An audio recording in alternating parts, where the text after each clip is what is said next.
Let nobody be your reason for happiness, but generate your happiness from within.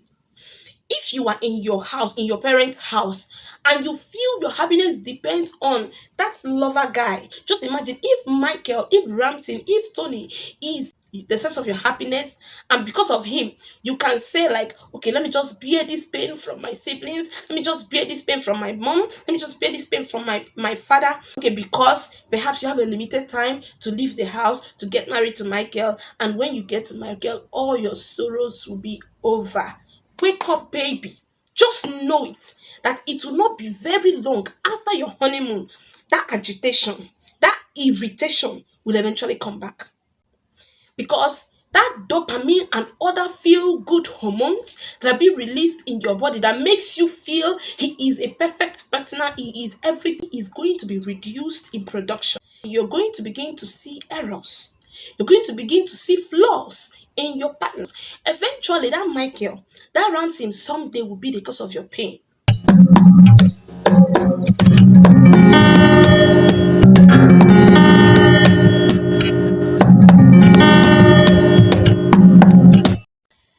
Hello guys, welcome back to my channel. This is your girl Oluchi Umo, and today we are going to be talking on the topic after honeymoon experience.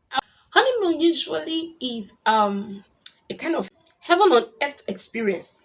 Out of this earth experience, if you've been there, you understand what I'm saying. And if you've not been there, I believe you've been visiting them in your imaginations and many things. So to that, it is a moment I don't want to talk about because you're going to have it hot. So if you are the type that may have budgeted so much for it, you may have budgeted 1 month, 2 weeks, and most times it will be in expensive hotels.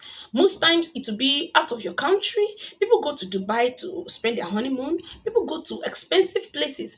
You have opportunity to eat food that you didn't stress to cook. You have opportunity to experience new things, beautiful things. To some people, it could be a period where you are going to enjoy new things that you've not enjoyed. You know what I mean? Let's not go into that. So all I'm saying is it is an experience, an out of this world experience. But then immediately after your honeymoon, you are welcome to reality. I will tell you that marriage actually begins after honeymoon.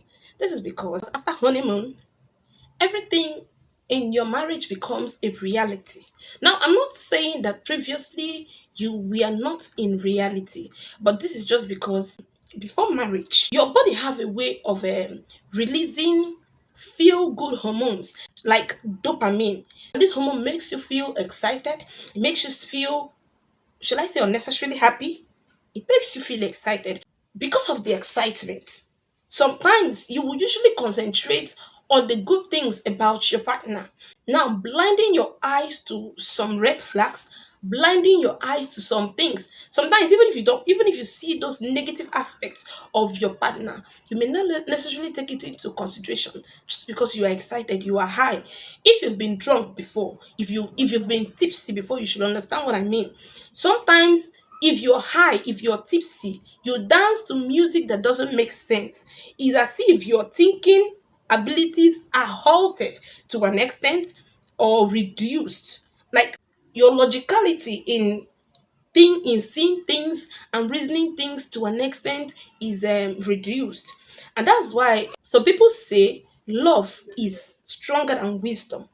Now, it's not necessarily because love is stronger than wisdom, but you tend to be biased in your judgment. Now, what I will tell you basically as a lady is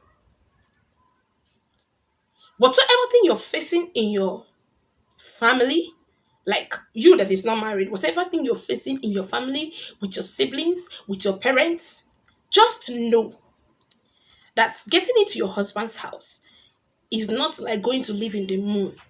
You will likely face the same thing, or if not exactly the same, closely the same.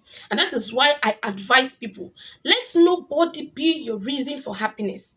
Don't make anybody your source of happiness, but generate your happiness from within. If you are in your house, in your parents' house, and you feel your happiness depends on that lover guy, that Please, if I call your name as a guy, don't be angry with me. You could have a Mecca, you could have Chinedu, you could have a Ramsin. There are sweet names that are actually good when love is being discussed. So just imagine it. Tony, Ramsey, Michael. Just imagine if Michael, if Ramsey, if Tony is the source of your happiness, and because of him, you can say, like, okay, let me just bear this pain from my siblings, let me just bear this pain from my mom, let me just bear this pain from my father. Okay, because perhaps you have a limited time to leave the house to get married to Michael, and when you get to Michael, all your sorrows will be over. Wake up, baby. You see that happy that Michael, that Ramsey, that Emmanuel, that whatsoever, that tends to be like a relief to your pressure in your family, in your parents' house. Eventually, that Michael, that Ramsey someday will be the cause of your pain. So that's why I tell you, if you cannot be happy in your current environment, if you can't make yourself happy in your parents' house, if you feel so agitated, so irritated by perhaps the characters of the people around you, you feel you cannot generate happiness from within, and that Michael, that Ramsey, that whoever becomes the pill to your happiness, please just know it, that it will not be very long after your honeymoon. That agitation, that irritation will eventually come back, because that dopamine and other feel good hormones that are being released in your body that makes you feel he is a perfect partner, he is everything, is going to be reduced in production. Then eventually you're going to begin to see errors, you're going to begin to see flaws in your partner. Now, one of the first things that you will notice is that there will be character flaws in your partner. If it's a person that sleeps badly, that have a character flaw in sleeping, that have a character flaw in cleanliness, that have a character flaw in some certain things, you are eventually going to be seeing those things every day with such partners. So in that case, there is no reservation. Sometimes if you're the type that say, okay, it is just 2 days, it is just 3 days, I'm going to give my best, and then after that, I can go home to rest, I can go home to refuel. There's no period of refuelment. This one is come as you are. Your ins and your outs, your days and your nights are all with this person. Now eventually, your unrealistic expectations, all those high expectations, sometimes you may not have them. And to this, you are coming back to reality, and it may not go down well with you. Also, you may be facing financial stress. Now, stress in finance, what to do, what not to do, what to buy, what not to buy, what to pay for, and what not to pay for, actually could bring about stress. At that point, after honeymoon, financial responsibilities may become so overwhelming. So, you have to prepare for that. Communication breakdown. All those little things that used to make you excited may not make you excited this time. So you will have reasons, one reason or the other, not to feel excited when communications are on. Difference in lifestyle and habits. For instance, things like sleeping, cleanliness, and other habits that may be annoying. That alone is a stress on its own. Loss of intimacy. Now, sometimes you could have problems in intimacy. This could be due to stress. Work life experience could be also part of things that could cause intimacy breakdown. Interference with in laws and family. After honeymoon, there could be the presence of your in laws and extended families.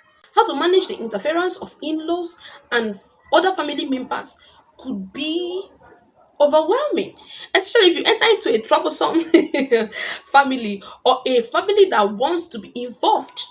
And funny enough, if your partner do not know how to set boundaries, then that alone is going to be a very big challenge on its own. So you have to manage it effectively. If not, these things could cause a breakdown in your relationship. Career demands, goals. Now, There are careers that actually needs full attention. While honeymoon, you have your partner full time, but this time you may not have all the time because your partner may be engrossed depending on the nature of his or her career. Some other time you may be faced with lack of personal space. Okay, let's say before now you just visit your partner and you go, but now that you are spouse, you are together 247. See, no matter how loving, no matter how good, no matter how whatsoever you feel about your partner, there is always a time that everybody in this life needs a little bit of privacy. Now, this privacy may be a time for you to just sit and think. It could just be a time for you to just stay and feel yourself. I mean, there is. So, if such time is being lacking, you become bored. So, spending too much time with your partner could make you start feeling suffocated. I'm not saying you're looking for time for any nonsense. You know what I mean? You know what I'm saying? Another one is emotional baggage. Whether you like it or not, before you got into whatever relationship you were into, you had some previous relationships, you had some, even you may have had some conflicts that have not been resolved. Now, all of these things eventually will begin to come back. So, you sometimes see, you don't have to keep all these things to yourself. Oh. That is why, if we want to talk about ways out, most times you will need a counselor to help you when needed. You will have to talk out your difference and be open about it. Create time and talk to each other. Air out your views. And this is also a time where two of you will have to compromise. Naturally, it's not good for one to compromise. Yes, to reduce your standard. But you see, in relationship, in marriage, you have to compromise. That's your standard that you set up high. Most times you have to compromise it to come to an agreement with your partner. It is necessary.